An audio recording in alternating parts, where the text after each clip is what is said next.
All right, a bit of energetic preparation for the solstice that is coming. Certainly so, you can repeat the meditation to gather new energy, to remember more of who you truly are. For you are at that point in your journey where being conscious, more conscious, is not only your desire, but is appropriate for who you are becoming. All right. We have some time for questions. John, who begins? Helen. And can she unmute? Good question. Hi, Tara. Yes, dear one. Where do we begin? Um, well, a lot of positive shifts. I've been working on healing my will. And in the last, and I feel really different. Um, and um, I've been doing this exercise where I have three of these kind of silicone bracelets, one representing, blue for my throat chakra, green for my heart chakra, and yellow for my will and power. And every time I'm speaking from either my head or like domination, I have to move the bracelets to the other wrist. And it's been working really, really well. I mean, I could be like in the middle of an argument with Harry and realize I'm not, I'm just trying to dominate. And I just look at my bracelet in the mid-sentence, I'll just flip my energy and start speaking from my, that space between my throat chakra and my heart chakra. And so that's been going, and that's been going really well. Um, and then I noticed that I really, what's really got me triggered right now is two things. One is Sandy, and trying to prep for going to Utah next month and leaving Sandy for the first time for 2 weeks. And she's still not going out with Wafa, the housemaid. She is going out with Harry now on walks. Harry's gone for the week. And I am, and I'm trying to show Sandy images of walking happily with Wafa. It's not worked yet. And I was talking to the Chris who was saying, it's my mothering energy. It's not will. It's, there's a part of me that is attached to, likes, Sandy's attachment to me. And it's me learning how to have healthy mothering energy. And at the same time, the other thing on the other end of the spectrum that I've been working on is I was very excited last week about taking somebody to go meet Mark Baldino at Firebot. And I'm not sure, I think like from a skill set, I really thought she could do a lot for the company. And it didn't go well at all. She could be very dominating, and her energy can be very, very dominating.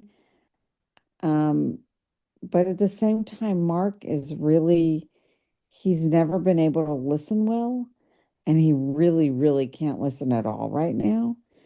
And I think the company is the sales are skyrocketing and it's going so well that I think he's reached his limit of where he can grow it.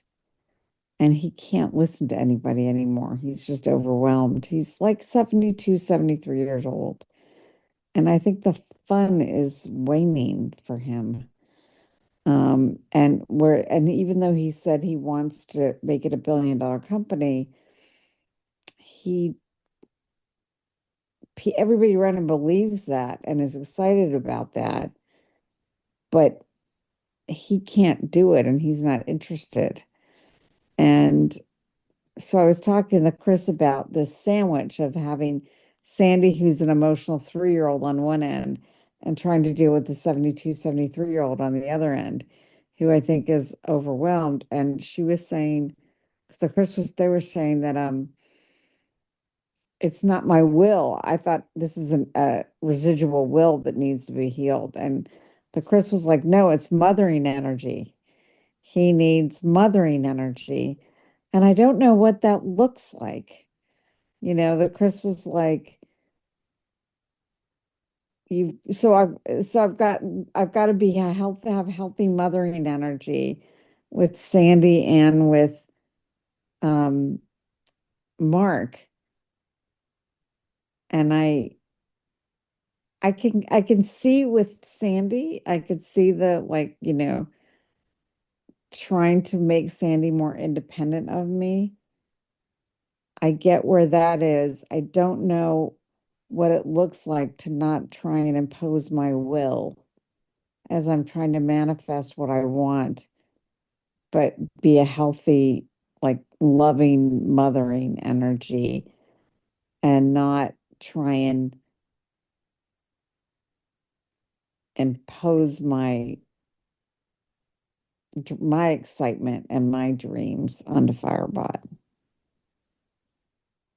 All right, so let's step back and just have a look at, okay, what is my illusion feeding back to me, meaning to you? So you as the reality creator, you have your focus of attention. Uh, you need Sandy to be willing to be walked by your housemate. Is that correct? Yes. And the illusion is feeding back to you, not yet, Mm-hmm. perhaps even never. Mm-hmm. We don't know how intense it is for you, but the interpretation is I'm not getting what I want yet, or maybe never. Mm-hmm. And then you have your illusion feeding back to you around Firebot. He was saying what I wanted him to say. Now he's not saying what I want him to say.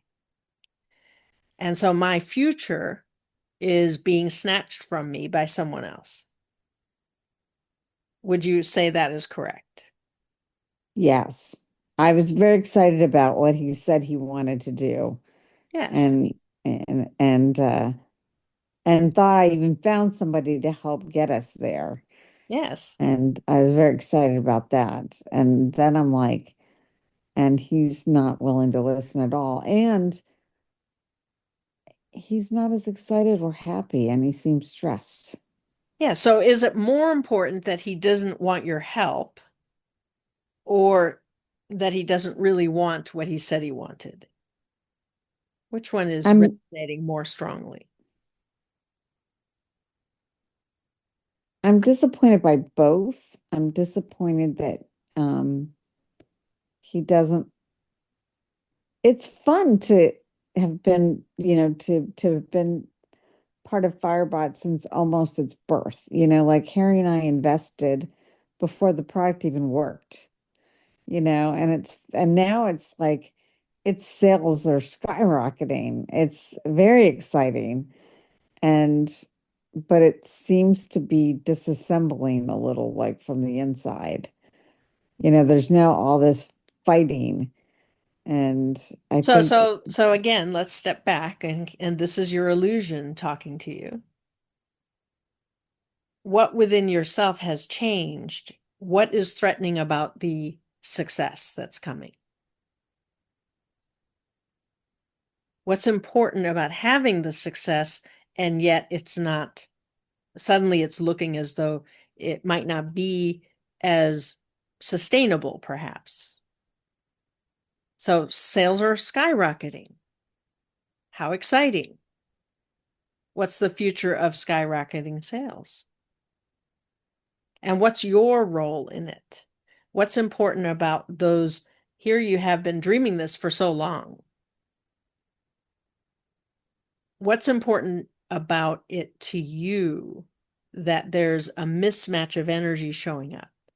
Skyrocketing sales, disinterested CEO. He's not disinterested at all, but he's going into what's safe for him, what he knows Mm, best. right. I So mean, what you can't I, have outside input. I need to just do this on my own. I need to be in charge. I need to be in control. I'm not comfortable with this expansion. What's familiar about that? yeah, it's very familiar. And, I brought to him, like, Jean-Francois is going to help me with some sales. And then I bought this other woman who I think could really bring exponential sales. And so for me, it would be this lower effort for with elegance and ease without me having to do a lot of work and have huge impact. And so actually, now that you're saying this, it's that what was exciting to me, whether this woman was Maureen is the right person to do that or not, it was very exciting to at least have found a potential partner who could do that. And then like he wasn't interested at all. And the things he was talking about sounded like hard slog, I mean, so yeah, he's kind of like, no, we're not going to do the elegant and ease, low effort with a lot of big sales potential. Like, so there's this one person at Firebot, his son, who then has subsequently left, who potentially could have gotten a big sales opportunity with that will lead with little effort. And to me, that created a map that got me to think about how could I do the same. And I found that very exciting because I haven't done any sales yet. And I don't want to do like 100 little calls. I want to do a couple really big contracts easily with somebody else doing a lot of the work and giving me a lot of the revenue split. And I love Firebot, and I think everybody should have a Firebot in their home. So yeah, he's saying no to my elegance and ease and little effort. So he's not actually saying no. You're projecting someone, a part of yourself saying no. So Yeah. that's what you want to pull back into. Okay, for some reason, some belief or some decision I made or something inside of me is countering my choice to have elegance and ease. So what would be unsafe to your lesser self about the elegance and ease? Whose voice is it that you have to work hard, that you have to slog, that you have to do I things? mean, I watched my parents suffer and slog my whole life. I mean, so it would be letting go of everything I've ever seen. Harry definitely thinks everything needs to be hard with a lot of effort. Um, so it's me just stepping into that whole new world. It's, yeah. So as you can understand, okay, the CEO isn't as real as I'm making him. What's real about it is my stuff. And as Hmm. I choose to change what my past was, really is what it's about, isn't it? As I take responsibility for what I'm bringing to it, which is my past, Hmm. he can say different words without you needing to manipulate anything because you're just changing yourself within. Then you get to see the different reality. Or it may be that he might say the same words, but it doesn't impact the efforts you're making to create elegance and ease. Right now, he's a holdup.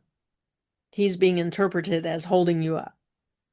Just like Sandy not being willing to be walked by someone other than you or Harry is a problem. She's in charge. Hmm. So no authority in either scenario until you take it back. Wait a minute, I'm the author of my reality. I get to choose the script I'm playing out. But right now, I have to deal with what got triggered, which is that I feel like I don't have authority, that I'm at the whim of my outer world. And so interesting that you actually have to activate your will in order to restore your authority, but not the old authority that dominates, that makes them do what you want, because you know that doesn't work anyway. And so the Chris is talking to you about mothering energy. Well, what do you automatically think when you hear mothering? There's not a lot of power behind it.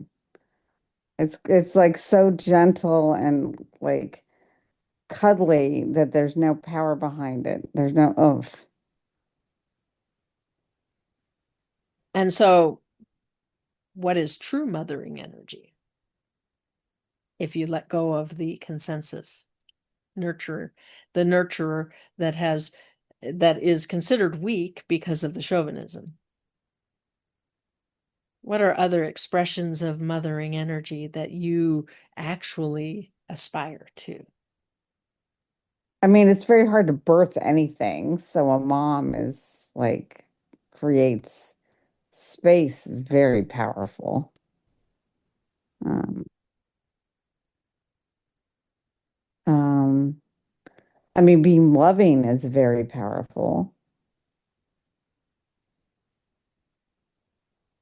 So, in the face of a reality shifting and changing, your feminine energy created the space, but it also holds the space with impeccability. So, the future that you're dreaming requires the strength of your conviction.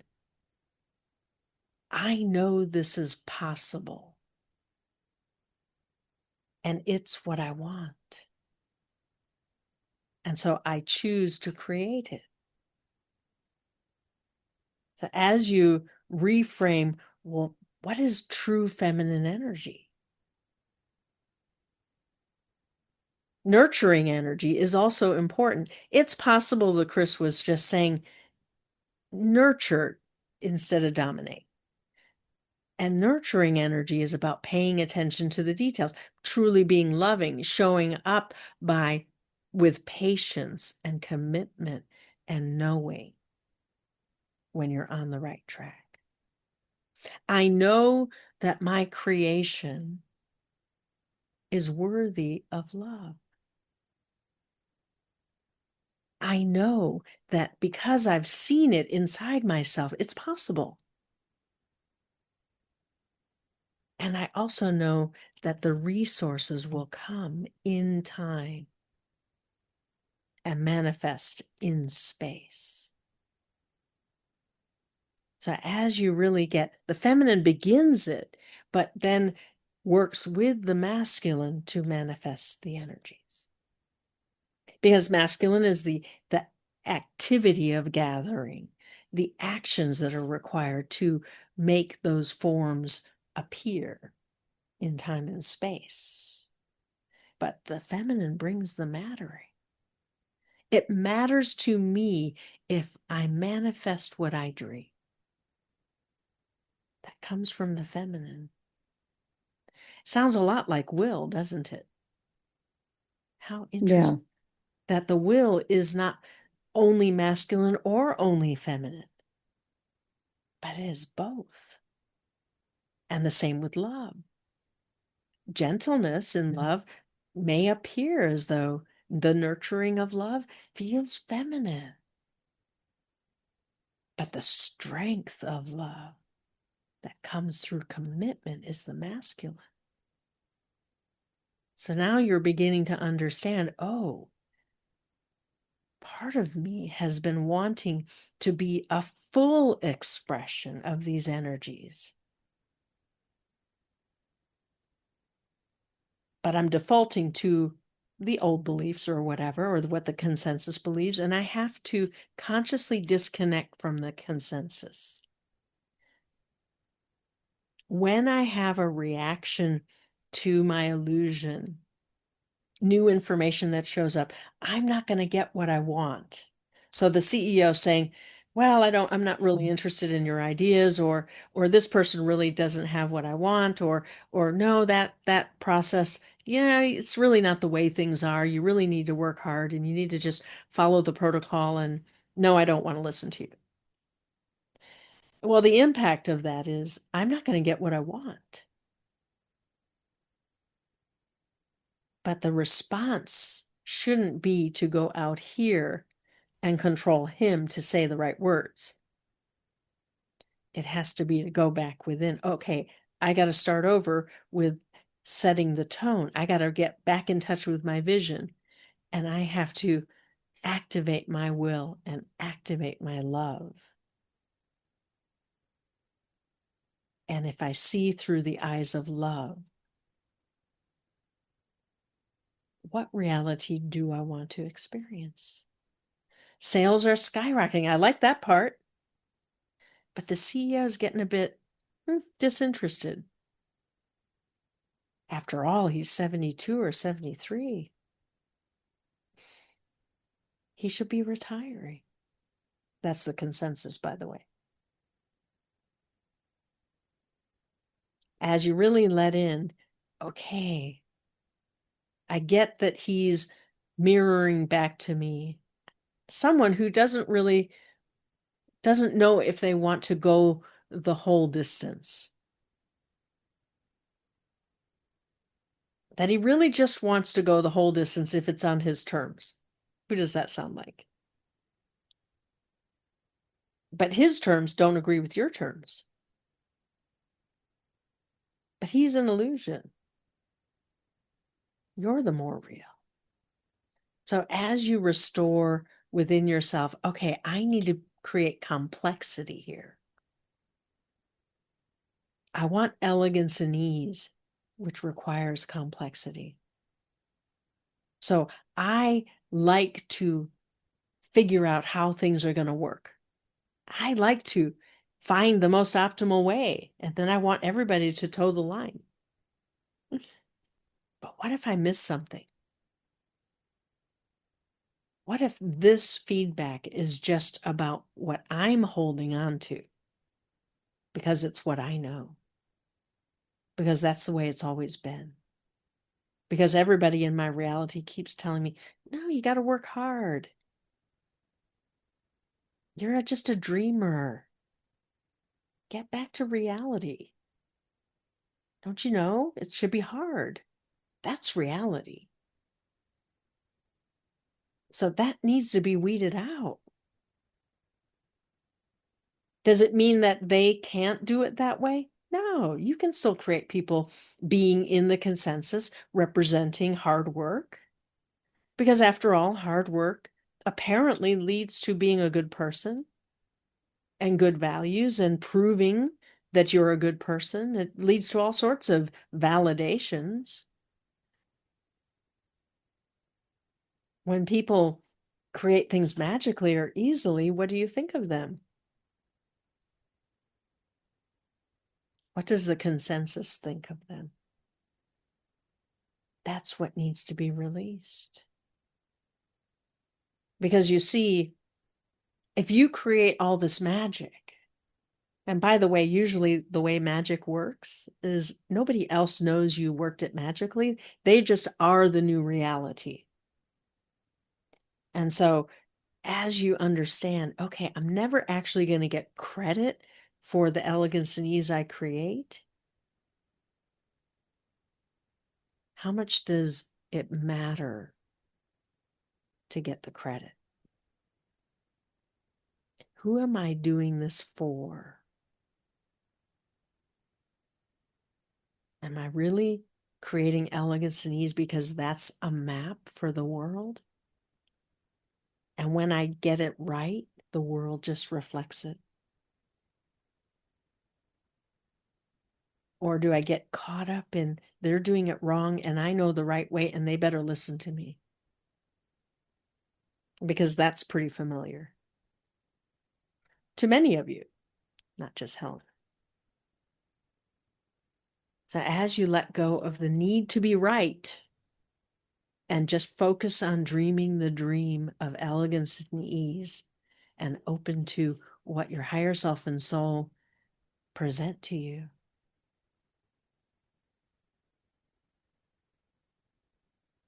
I want to know I'm on the right track.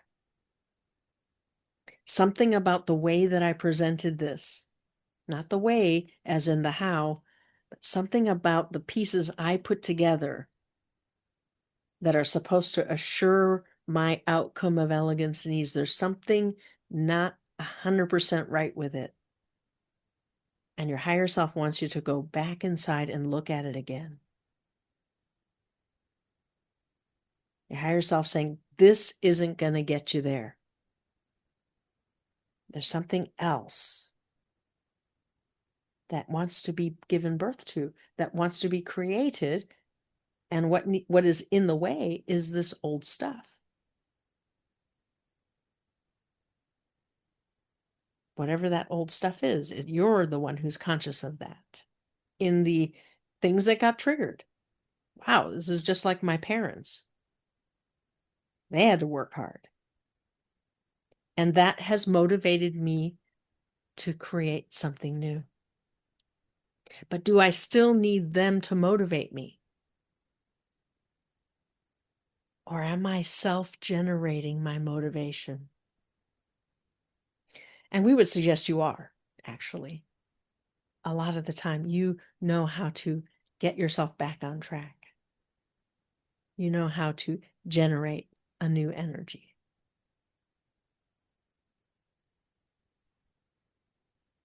Does that help? It does. And the person I brought to meet Maureen, she has a lot of the old male chauvinistic dominating energy, which I know rubs Mark the wrong way. But she's also brilliant, and I think it would be really fun to work with her. Um, Even though I can see how her energy, it's old, it's, you know, she she was very, very, very high up at the Pentagon. And so she's a woman who grew up in the Bronx, who was very senior at the Pentagon. And so she had to have that energy to be successful, but she's brilliant. And I think her wisdom, it would be fun to do something with her.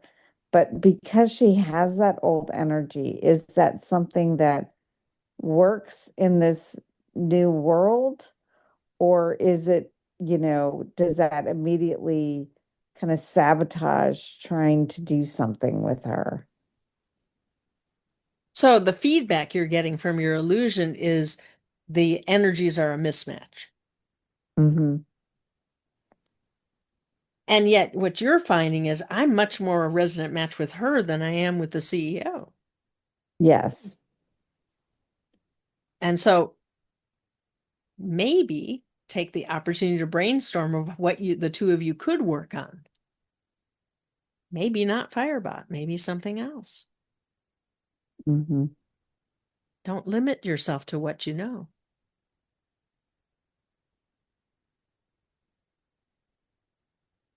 And just see where those ideas lead. Okay. Thanks, Tara. Yes, dear one, we love you so. And Sandy is just reflecting that same thing. I'm not going to get what I want. And so see yourself, see the future that you want, where Sandy is content and relaxed and doesn't matter who's walking her. She knows she wants a walk when she wants it. Mm. And if you're not there to give the walk, somebody else needs to be. And so just Allow her to know that's just the way it is. The world is for her. The support system is there. You are providing the support in the best way you can in time and space. And as you let yourself know, I am doing the best I can, and it's good enough, then Sandy can relax.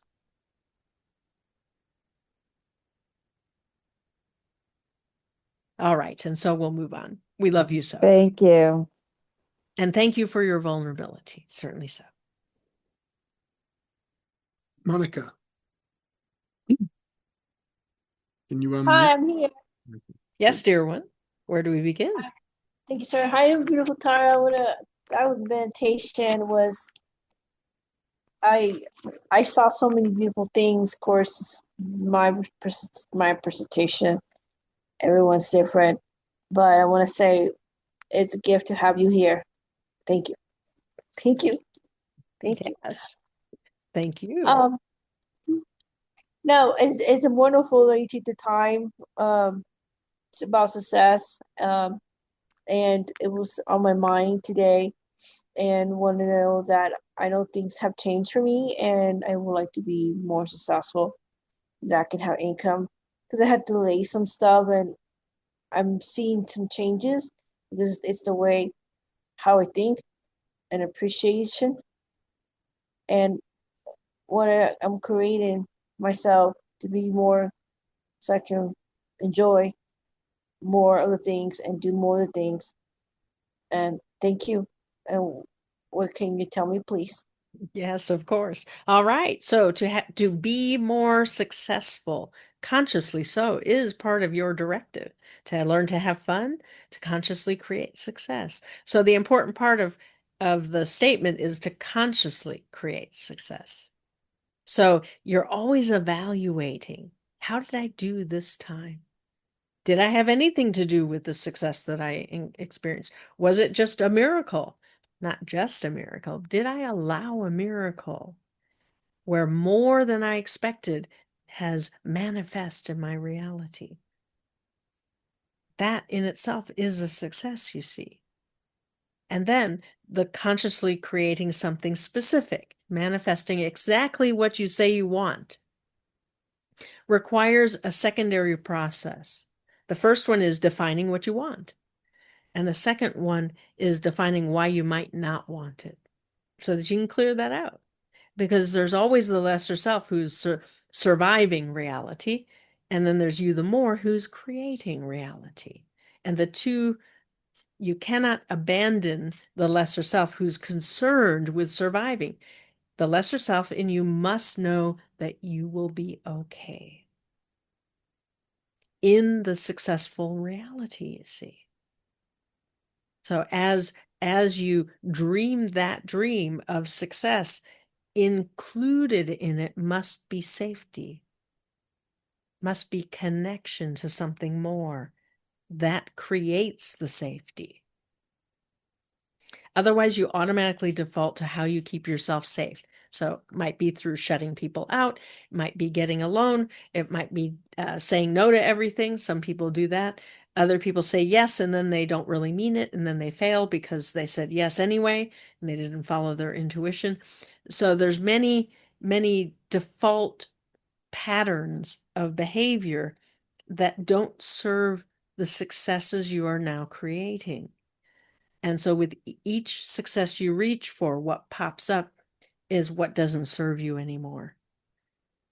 And it may simply be an emotional pattern of fear or reluctance or lack of confidence. All of those things are all things you can heal quickly by working with the child, by working with the adolescent. Make sure your child's in a good reality, one that she wants. Going to the adolescent who's going to be rebelling, saying, why do you want that? Or you're not going to get it anyway. Whatever the voice of the adolescent is, who's trying to survive, trying to fit in with her peers. She's figured it out. No, you just have to agree with everybody. Or no, you just have to go your own way. be the lone wolf, whatever it is that is her pattern. What does she need from you? Not from you, but from your higher self. What does she need to be free to be curious, free to wonder, free to explore reality? And as you take care of your child and your adolescent in meditation, so that they are in their reality and you are in yours, no longer looking through a lens of fear or doubt or worry, but rather looking through a lens of, this is what I'm creating. Is it what I want? And then you say, yeah, this is what I want. That's why I dreamed it. Am I willing to have my higher self help me along the way? Because you see, that creates a new sense of safety, connects you to your intuition, opens you up to things you could not see before, beautiful realities. And in that, yes, you can include money. It's just energy. How do I know I'm successful? Well, the money flows. Some of you have that as a mechanism. Will you allow the money to flow anyway, regardless of whether you think you are a success? As you let them be two separate things, money flows and I pursue success. And what is success to me? It means money. Okay. So focus on allowing money to flow. Why do I want it? Why don't I want it? What do I have automatically associated with money? What are my new associations that I want to create? What do I get to be with more money? Well, I'm more free. I get to express myself. I get to belong. I get to be gracious. I get to give things. I get to volunteer. I get to share. So you begin to see how it serves you to have more money because you get to be more of who you truly are. And then there's this other requirement that you have for your lifetime. I want to consciously create success. So what does success mean to you? Who do you get to be? What positive impact do you get to have when you're successful? To work with the two, separate them out, money and success. Let them be two topics. When you collapse them, it becomes very difficult because you take one step forward, then you take two back. So whenever you're pursuing success, things are going really, really well, but the money's draining away. And then you decide, I'm not successful, and the energy stops. So separate them out so that the money can flow more easily and the success can be created more easily. Does that help? Yes, that is very amazing, and I never thought of it that way. I did one time, then I said, "You clear it." Something that I was trying to figure out. Oh my gosh, Sarah, how amazing! Um, there is something else. I'm having quite a bit of activity around me with people. It's positive and very interesting, and I'm happy that they believe that there is a higher divine source, and to get where you're gonna get here at the present moment in this airplane, you gotta be truthful, like you said, with love, where the heart is.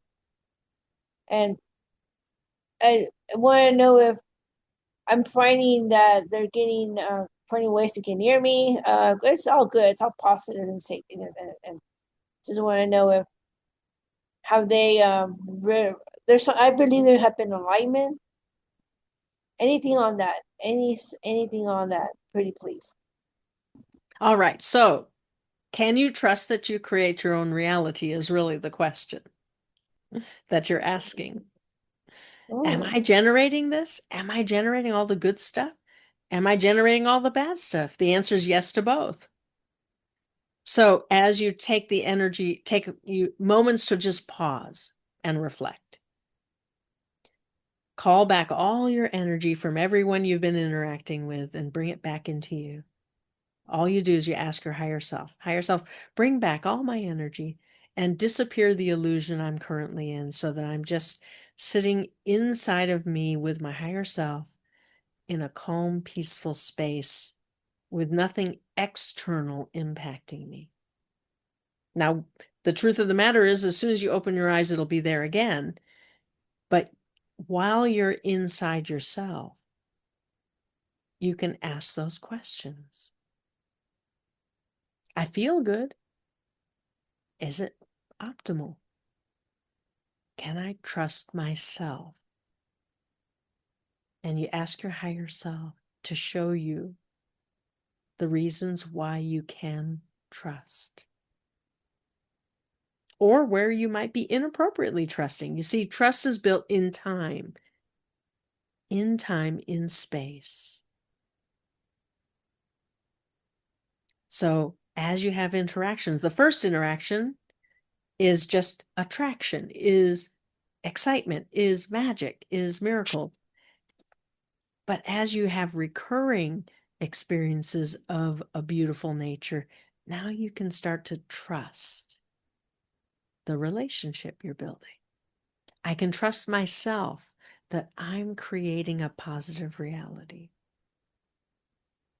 Not a perfect one, but a positive one in which you can grow. That's always the goal. The goal is, can I grow and become more of who I truly am in these relationships? As you apply that understanding that that's their purpose, that's the alignment, then it's much easier to be in the world. And so to begin there, all right? Yes. Wonderful. It's very, We love very, you. very beautiful. Thank you. And I always read your blessings with what we said earlier, and thank you. Right on Yeah. my heart. Yes, dear one. We love you so. All right, John, who is next? Henry.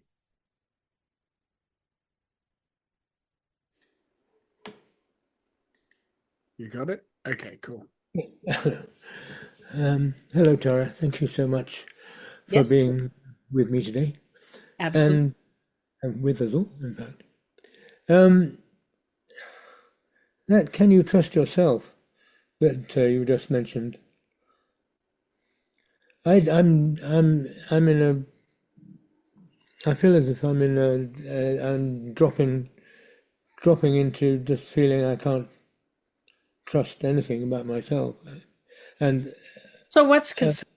What can you count on? What's consistent? It doesn't have to be positive, although it's nice when it is. Sometimes it's the negative that makes you feel so more secure. What's showing up? What can you count on? what what's showing up is a feeling that I can't cope even with doing it magically and wanting to give up. And at the same time, I'm having people come into my reality who just show me and show me, how they are the younger people who um, are getting to do what they want to do, and just by having an attitude of, well, I want to do that, and so I'll do that, and then I'll do this in order to make it work on that way, and uh, and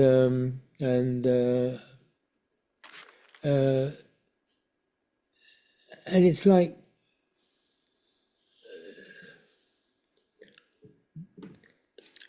yes, that's the sort of way I want it to be, I think, but then I'm just um, collapsed into the bedbug thing, and and trying to deal with that negative impact thing and realizing, well, what do I really want? And what I really want is positive impact. So I like doing things where other people get a sense of something about themselves. We talked about that before, a sense of their own beauty or Yes, possibility, absolutely. whatever. Yes. Yeah, and So when you're having that positive impact, what do you notice about yourself? well, Does, yes, I start does it to feel, increase your energy? Does it make you feel more present, more connected? What do you notice? yes, it makes me feel, oh, I can do this. um, Beautiful. So that's giving you the message, hey, when I do more of this, I will have more positive energy available. yes, So it only makes sense to go out and do it again and again and again. Because you see, you need to fill yourself up, not from the external world, but in the giving of yourself, yes, in flowing your wisdom, your soul's energy, your grace into the world in these conversations that you have, these opportunities, these activities, whatever it is, with others, you become more real. You have more presence, more matter, more light, more spirit. And you recognize, oh, well, this was easier than I expected. Now I feel like I can do more. It's in those moments that you then choose the next thing. right, You don't go back home and then go to sleep and wake up into what so and choose then. No, when you're in that exalted state, we want you to choose then when it's easy to see what's possible. And then somehow anchor it. You have to write it down or you have to record it some way by voice or by picture, whatever speaks to you, whatever is a way that you can anchor that sense of, yeah, this is what I'm going to do next. This is who I'm going to be next. This is what the universe is going to bring me next. And then you go back into whatever your normal environment is that calls you to be. See, environment calls you to be. Some of you have exactly the environment you love to be in, a place of beauty or order, impeccability. Others of you have kind of lost control of your space. We're kind of elbowing John over here, where things just aren't the way you want them to be, but there's glimpses of beauty here and there, a crystal or out the window, the beauty of nature. And a reminder that, oh, what if I could create my whole space to be in beauty, the resonance of beauty? You may already have that yourself. As you recognize my environment supports who I'm becoming. And that's important to me, to take that time to see it the way I want to see it first, to feel the feeling of expansiveness and to flow the beauty into me, and then to choose what am I going to change, if anything, so that your environment, when you wake up into it, supports who you're becoming. Does that help? I see what you're saying.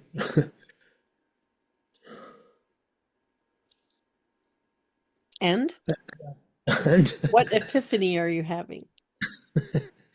um,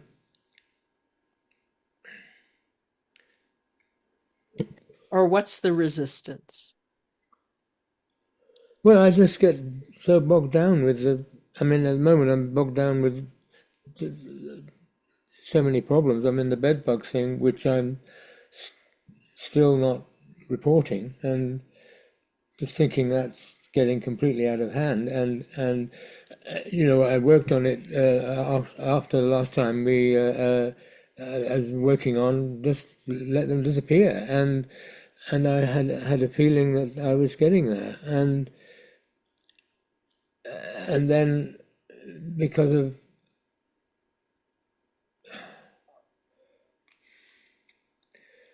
but, but then how do I deal with it when so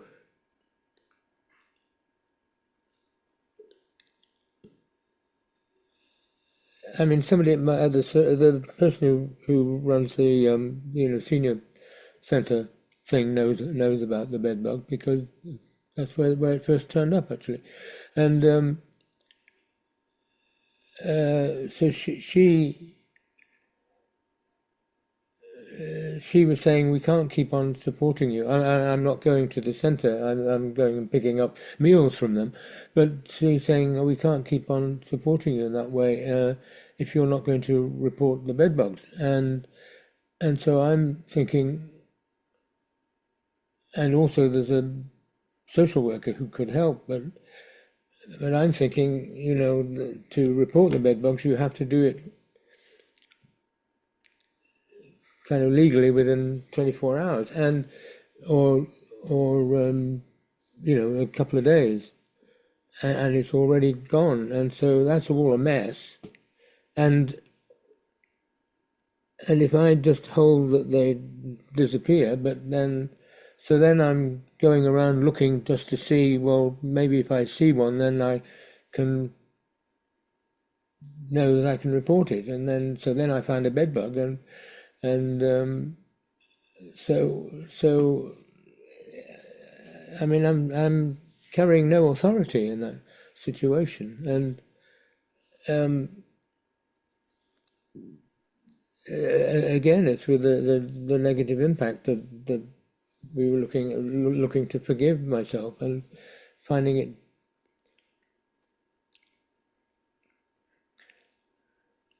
I was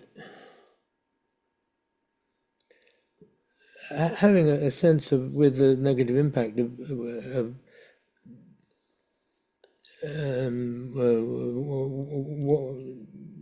one of the lifetimes that I'm not sure is the one is he was doing terrible things to people, and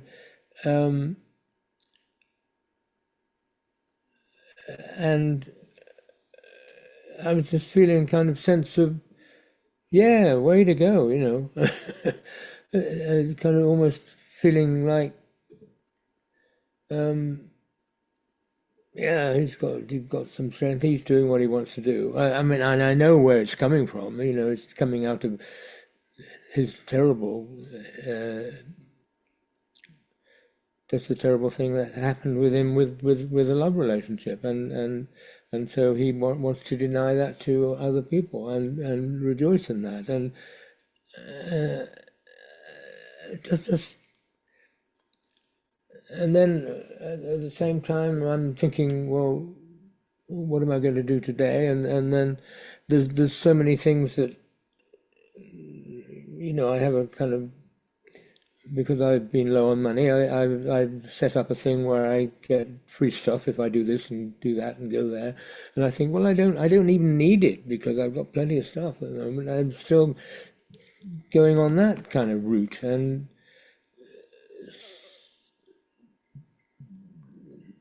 just feeling yeah, just feeling that it's all just falling away, and if I do report the bed bugs, then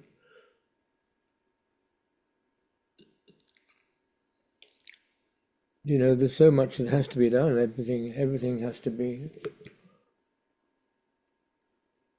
turned upside down in my house. I have to do it.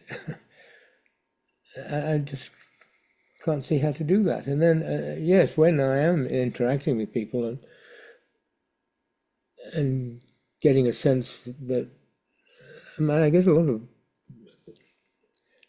I do get people saying, that that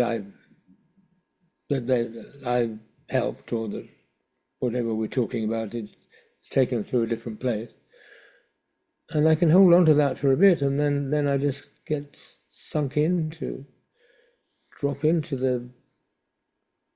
the old stuff, and just think, well,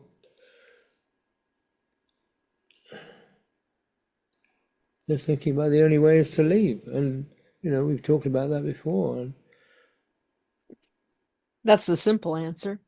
I know it's a simple Not answer. actually a solution, given what you're up to No. in this lifetime, but it is there as a choice. It's always a choice for all of you. There are stigmas against it, but there's also the realization that, well, it's my choice and my soul, and if my soul is truly willing, my soul will come. But if your soul isn't willing, your soul won't come. Not for that. So there's a bit of a problem with authority here.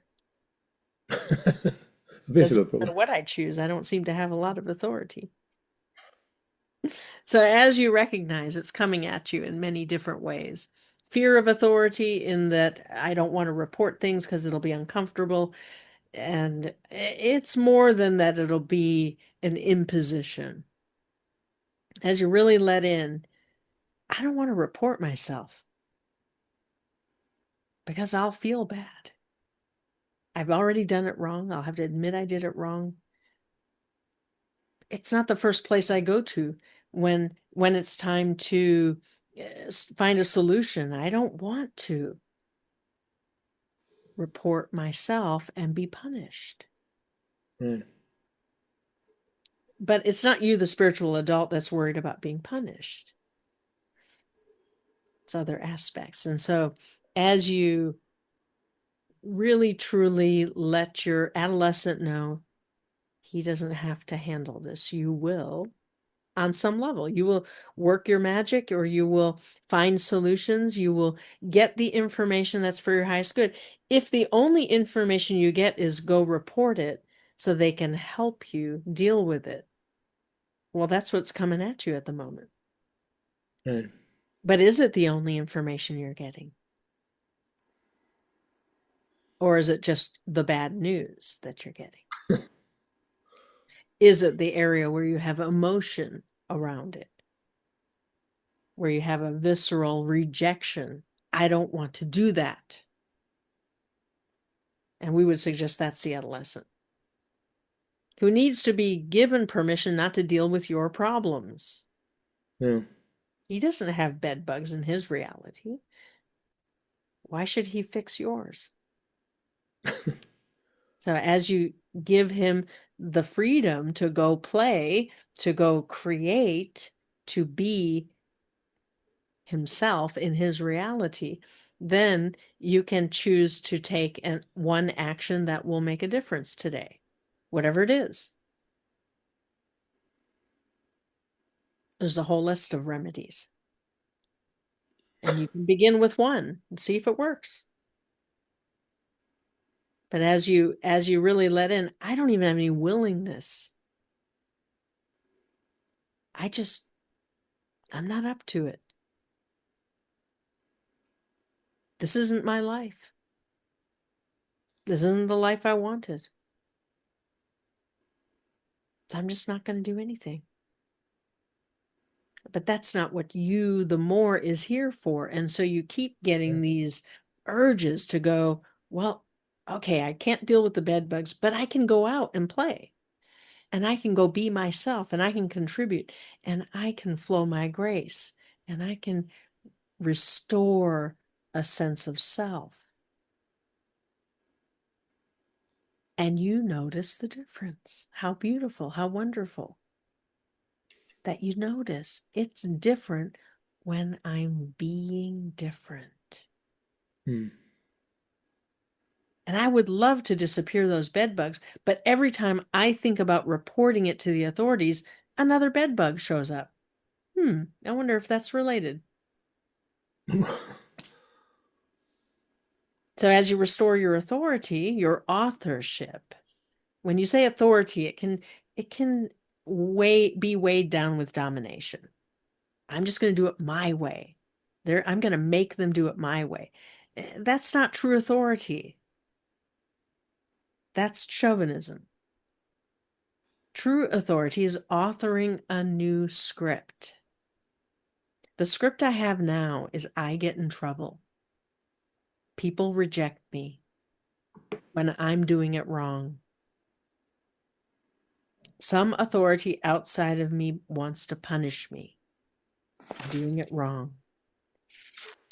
On the other hand, I have this other wonderful script where when I be myself, my true self, more of me, I have fun and I have positive impact. And I know that's how I should be spending more of my time.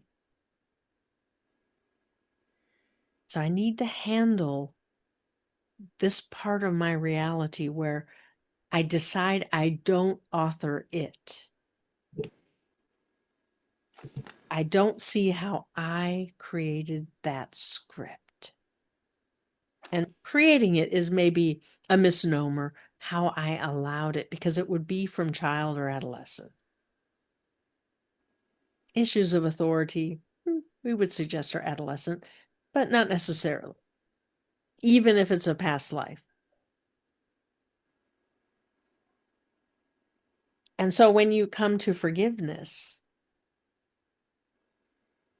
you want to understand, what does it mean to forgive? I gotta love myself no matter what mistakes I make. I'm not gonna sacrifice loving myself.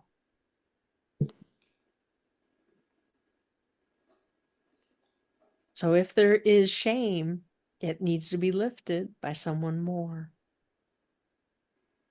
by your higher self.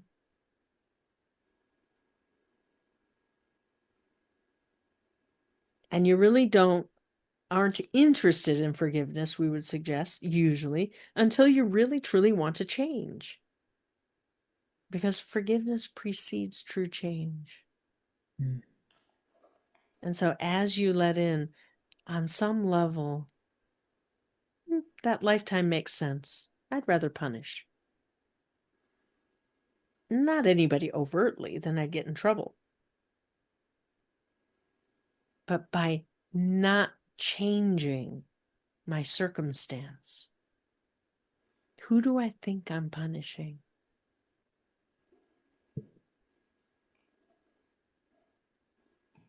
God? Mother or father? People who I project parent onto? Who am I punishing? So you really let in, oh, this is so ridiculous. I'm the one who loses because I'm staying in a resonance that doesn't serve me. I want to change. I want to be on the other side of this. But in order to be on the other side, you have to know what it's going to feel like. And you have plenty of content from going out in the world and sharing, giving of yourself. Those resonances of joy, of expansion, of growth, of freedom are what are on the other side of that punishing behavior. Once you recognize this is ridiculous, I'm not worthy of punishment, and I don't need to punish them. I just need to change. And in order to change, I may just need to forgive myself for holding myself back, for refusing to love myself. Maybe that's what I want to forgive.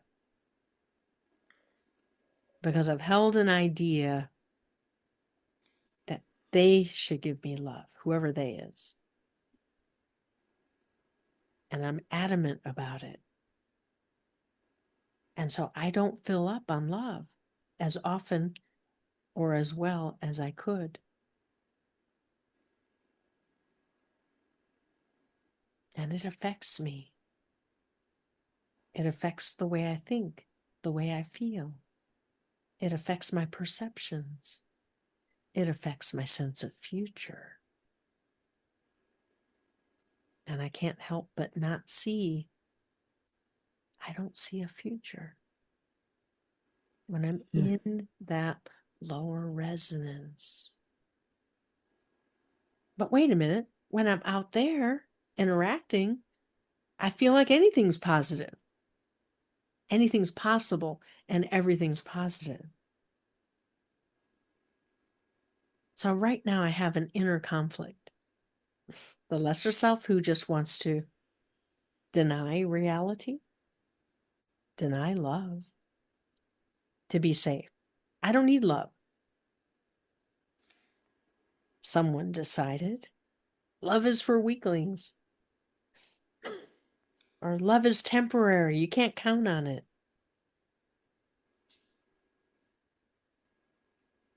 As you really let in, there's a very lonely boy in your past who didn't get the love he wanted and didn't see a way forward without totally compromising himself.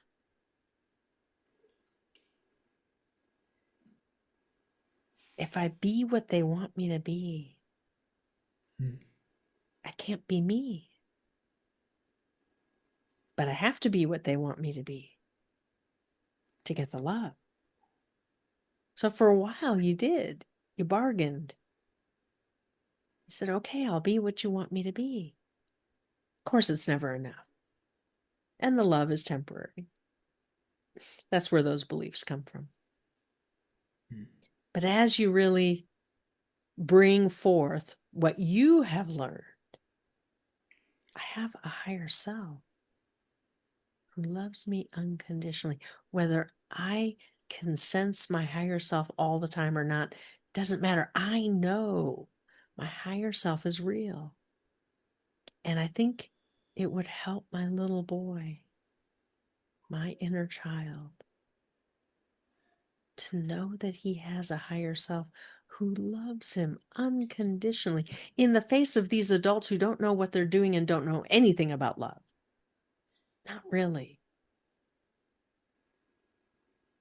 They're doing the best they can, and it's not good enough for the little boy.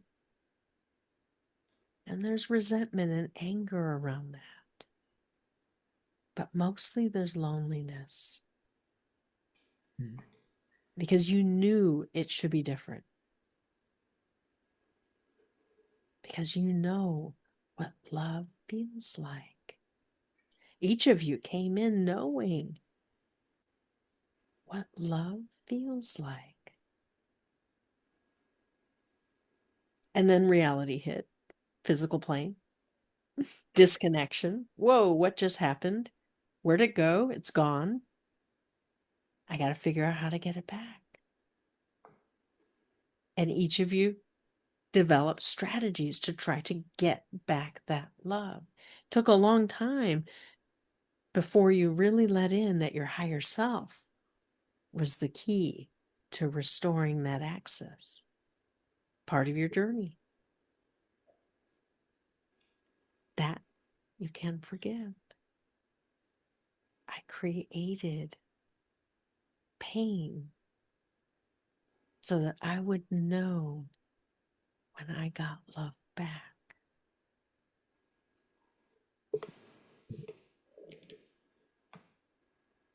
Didn't have to be that way.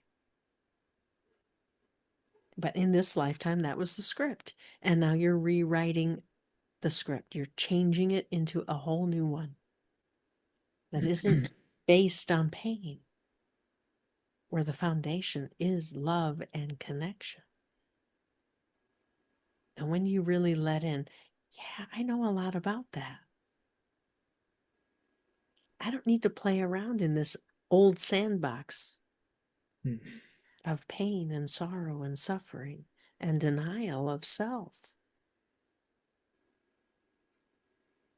I can heal this once and for all. It's not coming up for no reason. It's coming up because you're ready. Yeah. And just be grateful to the bed bugs for bringing it to the surface. I have had that thought, yeah. Yeah. Time to take back my authority, to write a new script that's more in line with me being who I truly am, where I'm connected to a source of love that is eternal.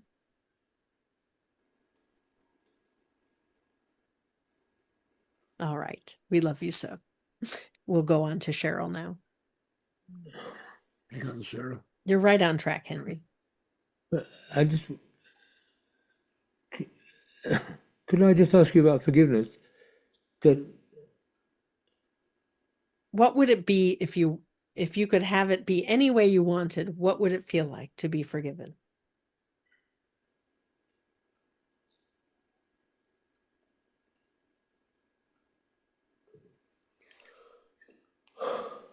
relief, Yes. release, relief. And then after that, what does it feel like?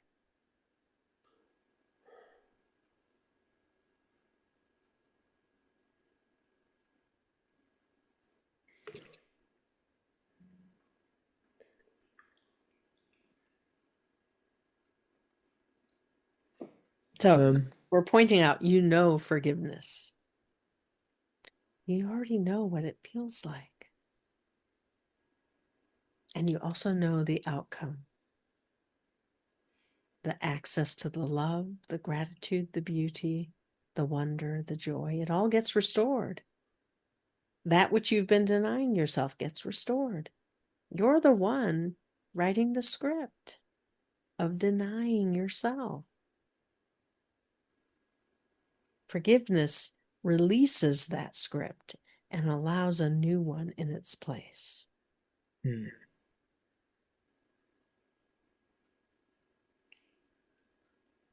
I've just been trying to find the meditation I can do that will take me there, but it's not working in that way. So ask for help from someone more.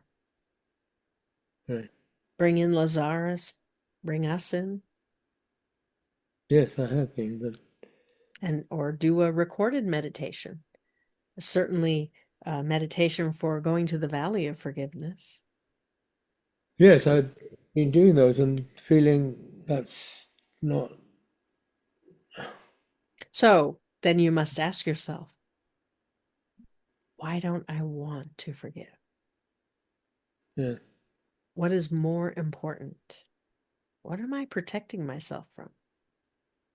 What am I right about that I just can't let go of yet? Because I'm right and they're wrong.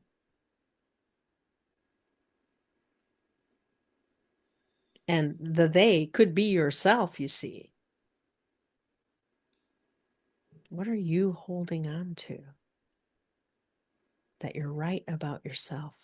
That, well, I can't believe anybody else because, well, I know that there's something wrong with me.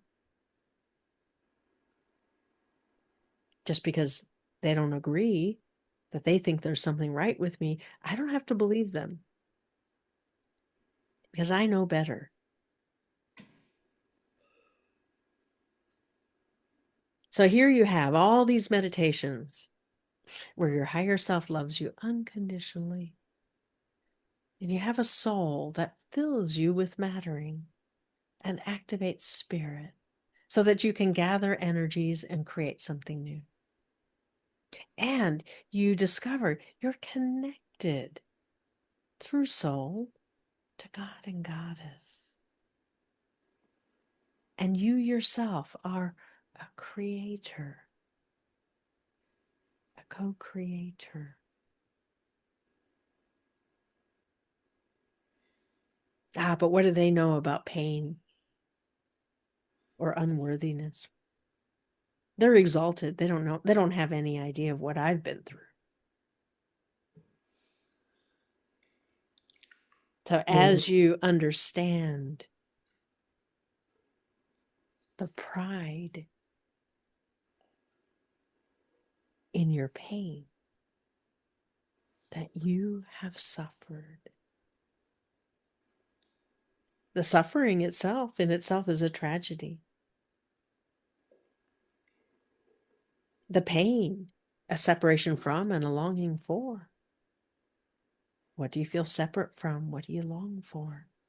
As you focus on the longing and creating more of what you do long for, you fulfill it and the pain disappears.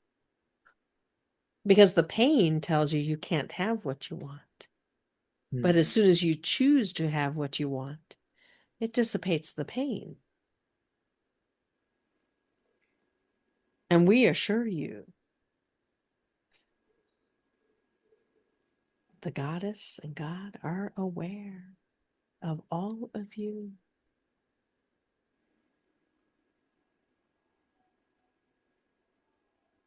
They understand. They see the choices you make. They cannot intervene unless you request it, because free will is important in this lifetime. And if you choose to grow through pain and suffering, they cannot intervene unless you choose something new, unless you give permission. And so when you find you still have recurrences of suffering, why do you want to hold on to it? What's important about it? It is valuable. It is a way to grow. In no reality have you heard that you will never grow through pain. In fact, in most realities, you chose to grow through pain. In this one, you chose to change it. But in order to truly change it for yourself and for your world, you have to honor the benefit you got out of it.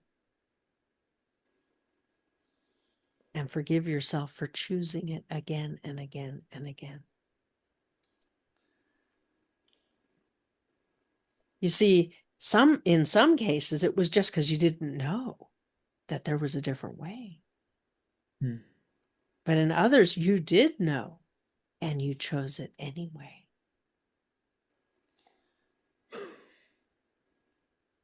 And so that's what you're dealing with. You're dealing with all the variations in all your lifetimes, not just this one. It doesn't make sense in just this one. It's just bed bugs. What's the problem?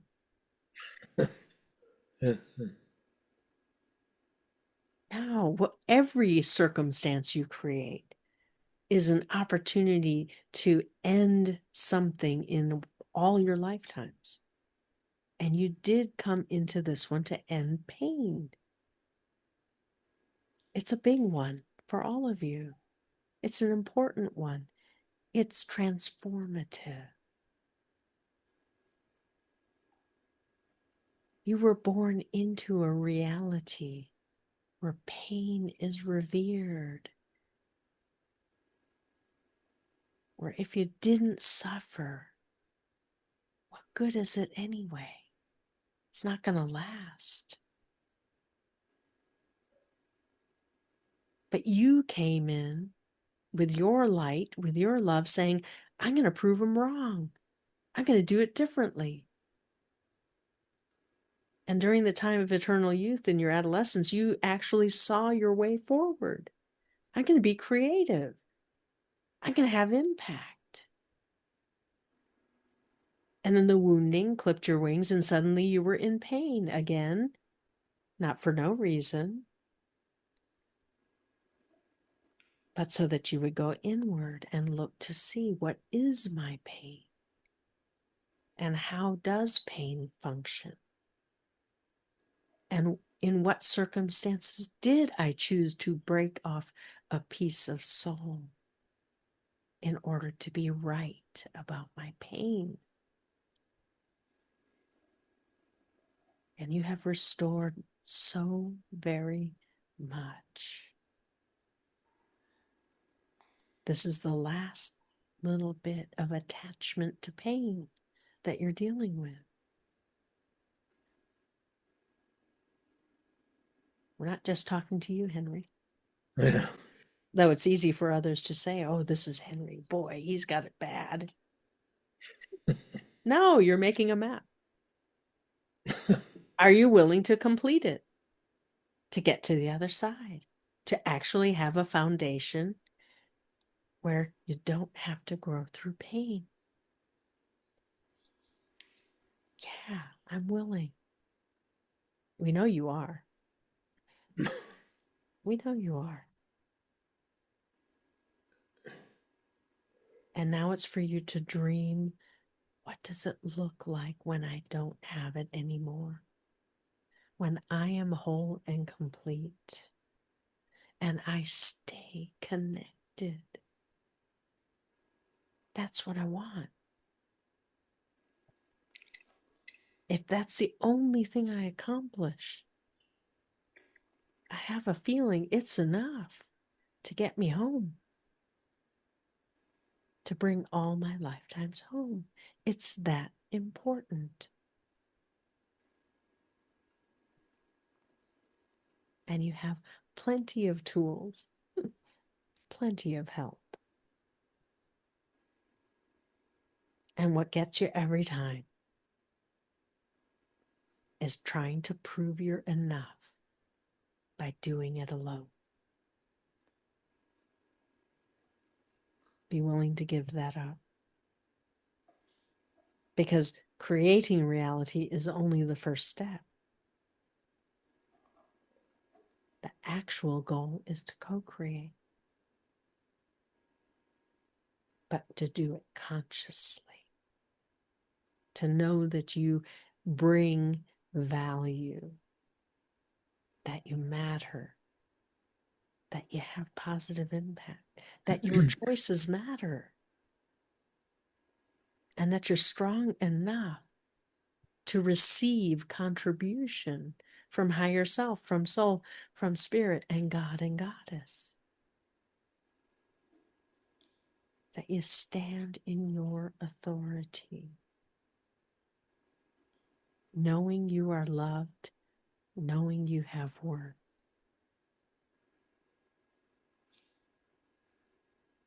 From that place, you create the new world. Something that has never been. A world free of pain.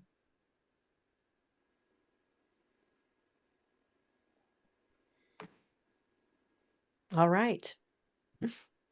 So forgiveness, yes, important. And completely doable, so easy.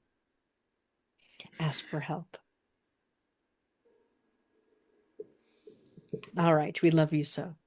Thank you so very much. Thank you. Absolutely. And Cheryl, you are next. Well, thank you for that preamble. Yes, dear. Where do we begin? I would like to speak about my cat. I have a cat that has been with me for almost 14 years. And I think he's transitioning. In fact, I know he is. However, he's so much of my spirituality because he's been with me during pretty much everything I'm doing. And I'm okay with the outcome. I guess I'm just struggling because while he and I speak on a regular basis about the transition, I think about how fun it would be if he came back in a new body and we could continue the dance, right? So there's that part of it. I guess where I falter is I have 3 other family members and they all have their own ideas about how this should go down, right? So I suggested the 33-second technique to them about holding an image, right? Focusing in on seeing his tumors or whatever it is that's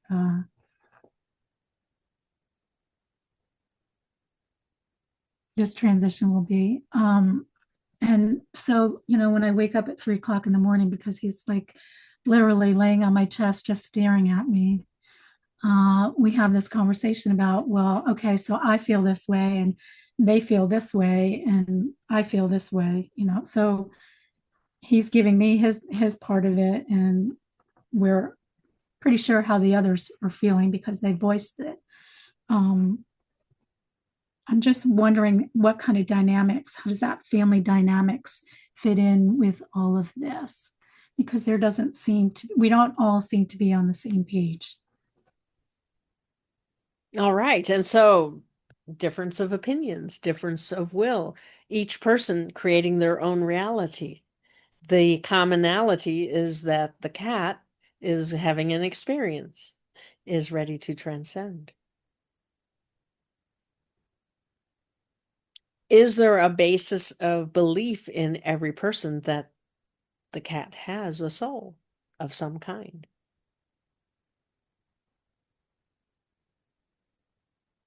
That the soul is eternal. Now, we've explained, and Lazarus has explained, that animals have a soul and they are part of a group of souls. And so part of the group energy is always available. So your cat, as individual and unique as he is, he's also connected to that group, making changes in the group through his own experience in the physical plane. The consciousness that has evolved in your cat due to his experiences with you are impacting the group. Just as when you evolve your consciousness, it creates change in human consciousness. And so, as the reality creator that you are, why are you creating a difference of opinion? How does that help you? It's usually a positive thing, but right now we feel you are resisting it. Well, I kind of asked myself the same thing, because while I was at the vet's office, and they gave me this, when they gave me the diagnosis, she gave me a couple of options, and the last being, well, we can euthanize him. And at that moment, he hissed at her, and I thought it was funny that, oh, he's really playing a conscious role here. And I thought to myself, I can't believe how quickly this unraveled. For 3 years, I've been going there and they've been giving me this diagnosis of there's nothing wrong with him. He's fine. He's fine. He's just losing weight. He's fine. And so my daughter asked if I would just finally take him to the vet. And I said, okay, thinking, and then the day before I went, I woke up that morning and I already knew before I went there. And then I guess when she gave me the diagnosis and then said, well, let's euthanize him, and he hissed, I thought, wow, not only is he conscious, but she was already quick to just say how ill and how much pain he was in. And clearly, if he's in pain, we're not seeing it. He does not, he's not showing it at all. So I'm doubting her diagnosis is what it is really, because for 3 years I've been going there now. You're ready to put him down, and he's like, no way, I'm not ready to go. And he's walking around here like, I still got it. So, don't be so quick to get rid of me. So I think it has something to do with, standing in my own authority, right? Just believing more in myself and him. Even though there's this dissension going on within the family, right?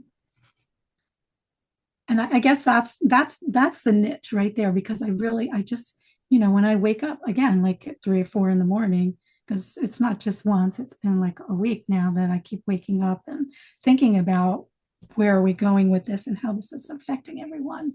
I get lost, right? I get confused. The doubt starts to kick in, and I kind of I start to lose bits and pieces of myself And so, what is terrible about grief?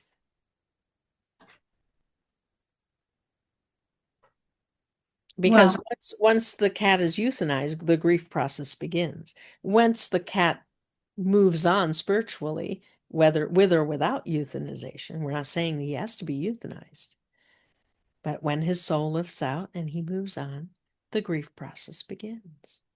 well, I already think the grief process has begun. I mean, I think almost every day is a grief process, really.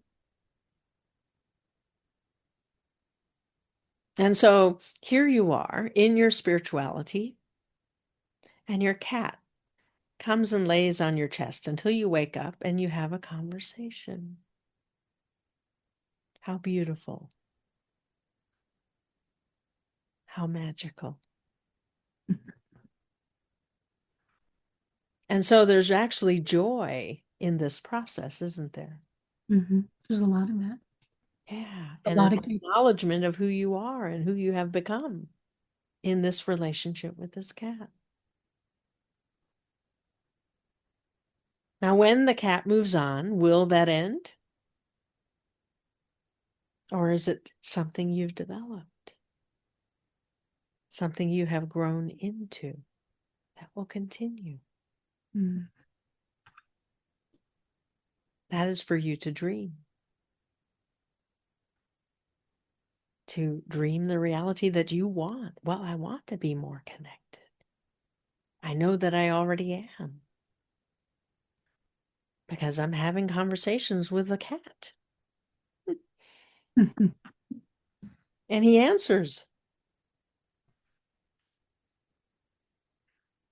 And I'm allowing him to guide his process. I'm in dominion. I'm listening. He's going to let me know how he wants to move on.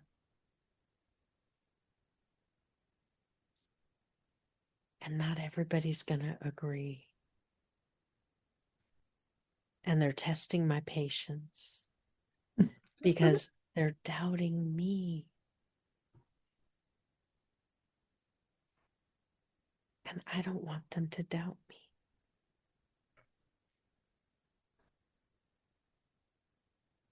As you say, this is about me stepping into my authority and being seen. But what if they reject me? What if they don't believe me? What if I hurt them? Those are past lives, by the way, that are bleeding through. That's bringing the weight. And so do a meditation. Go sit in safety with higher self. And ask your higher self to bring forth images of whatever lifetimes are ready to be healed around this topic of impact and authority.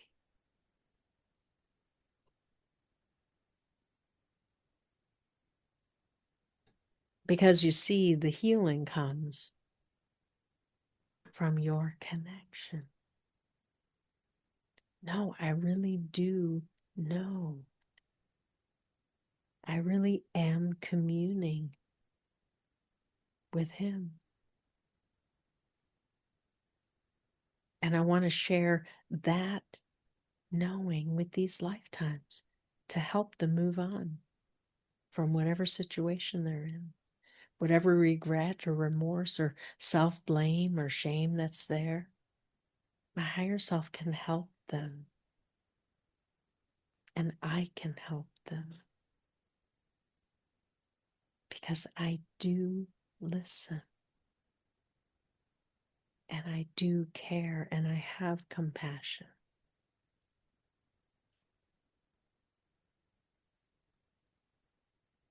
And this is a new map. I'm not doing what's comfortable for me. I'm allowing my cat to choose. because he matters to me. And that's a new expression in your world. Now, there are others who are also doing similar, but there are a handful of you that are that conscious. The majority take the advice, which is appropriate advice in many cases. There's nothing more we can do. And this animal's on their last breath, literally.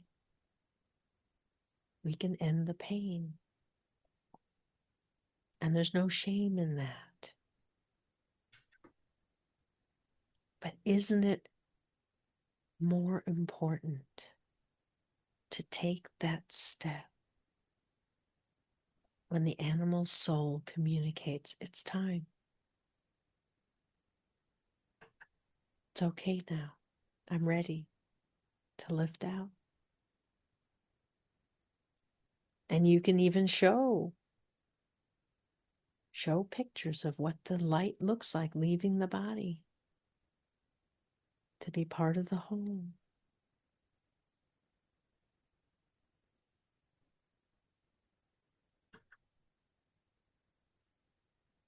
And you may or may not manifest the same soul, but you will always be able to commune with your cat and the soul that he is for you. Mhm.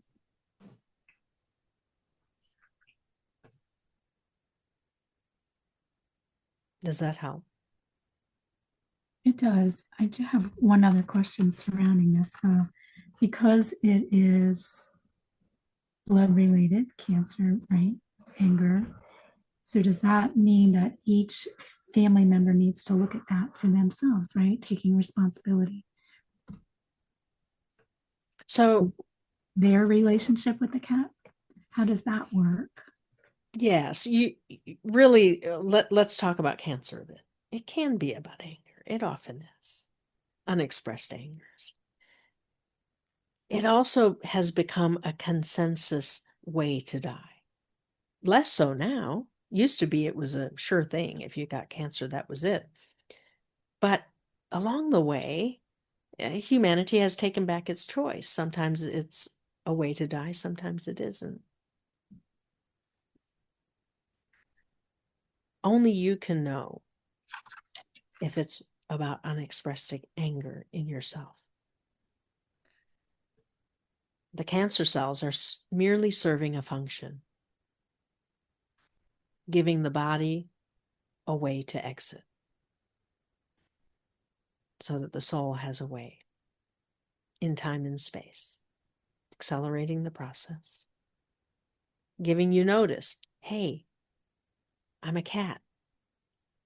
I need to let you know I'm going, but I want you to have time and space to think about it, to help me consciously move on.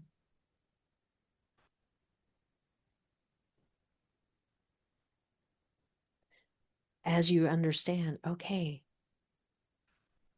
I'm going to grieve the loss of this cat who has meant so very much to me and to my family. And yeah, they each want the opportunity to reach a point of gratitude for the relationship that they individually, uniquely have with this cat. Some more than others. Whatever's valid for them. And it's an opportunity to learn to grieve. An elegant way to learn about grief. Not the only way. Some of you have lost parents, siblings, friends, children. You know grief. But when you look at the expanse of your lifetime,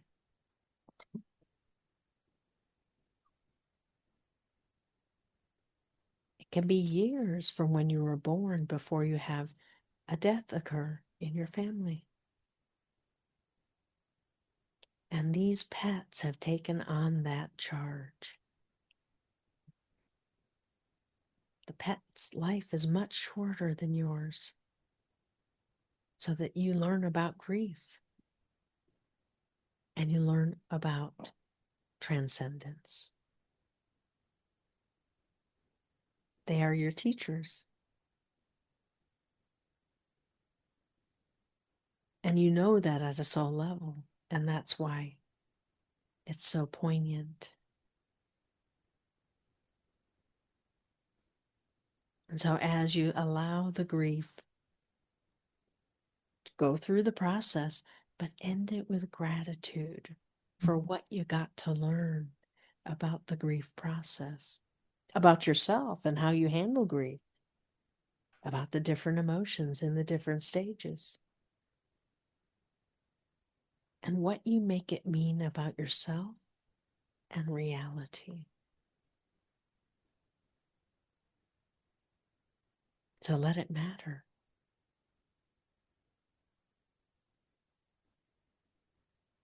Does that help? Yes, beautifully said. Thank you. Yes, very much. I just didn't know if, well, anyway, you answered it. Thank you. Well, and there may be anger to deal with, but only you know that. Yeah. Yeah. Things have evolved quite a bit since that first bit of information. There's the complexity of the soul that knows its time and is always looking for, okay, we have this appointment, this time set in this lifetime. You can change it to some degree, but it's in communion with soul always.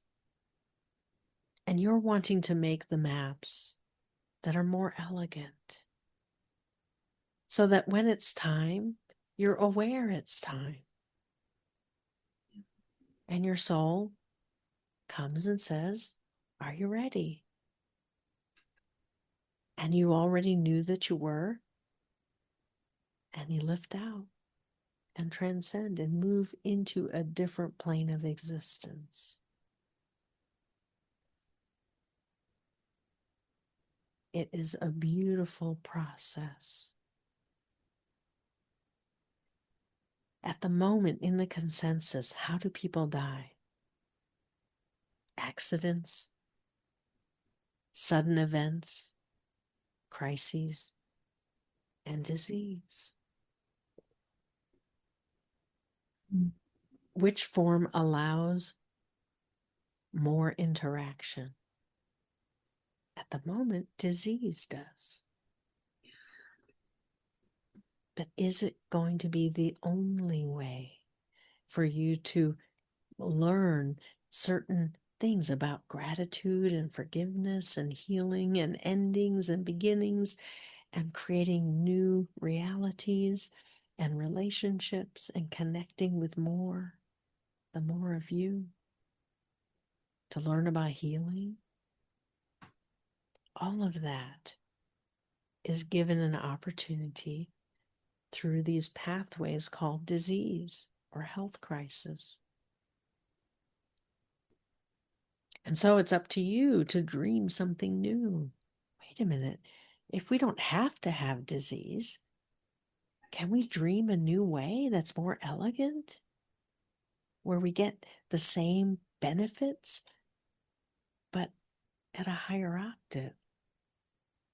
Where we realize we need to forgive someone sooner, differently, so that we love first and bring our love to bear, so that we're willing to have positive impact as part of our natural evolution. So consider it in that way. Mhm. Wonderful. We love you so. Thank you. And we thank you for your vulnerability. There are many here who have a pet they love or who may have lost a pet in the past who can relate to this situation. We won't call it a crisis because for you it's a moment of joy. You will carry these memories forward with you. The beauty of the communion that you have created is a new map. And so to really let that in, wow, I am fulfilling my soul's destiny. This is important. Beautiful. We love you so. And so we go for now as we thank each and every one of you who shared this evening. So much depth, so much to understand. You are at the cusp of a major transformation, gathering the understanding that's needed to find the courage to take that step forward. So wonderful, so exciting. And we want you to know that you can trust that your next step is into the beautiful, into the sacred, for you have been dreaming it for a very long time. And so we go for now. We go with love and peace to each and every one of you. Until next time, we go with love and peace as we bring Katrina back.